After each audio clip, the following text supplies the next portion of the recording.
தமிழக வெற்றி கழகத்திற்கு நம்ம சப்போர்ட் பண்ணலாம்னு சொல்லி சொன்னோம். அதுல ஏற்பட்ட கருத்து வேறுபாடுகளால் மாவட்ட செயலாளர் பதவியிலிருந்து எடுத்துட்டாங்க.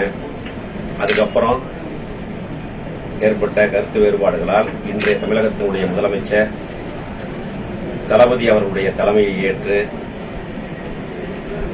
கழகத்தில் கழக பொதுச் செயலாளர் மாண்புமிகு அமைச்சர் ஆனந்த் அவர்கள் முன்னிலையில் கழகத்தில் இணைத்துக் கொண்டோம்.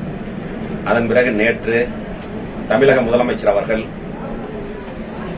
பனையூர் அலுவலகத்திற்கு எங்களை எல்லாம் வரவழைத்து உரிய மரியாதை கொடுத்து சால்வை அணிவித்து எங்களை கௌரவித்தார்கள். இன்று கரூர் மாவட்டத்திற்கு வந்து கிழக்கு மாவட்ட கழக செயலாளர் குளித்தலையில் அவருடைய அலுவலகத்தில் அவரை சந்தித்தோம். கழக நிர்வாகிகளை சந்தித்து மேற்கு மாவட்டத்தில் மாவட்ட கழக செயலாளர் பாலு அவர்களையும் அவருடைய அலுவலகத்தில்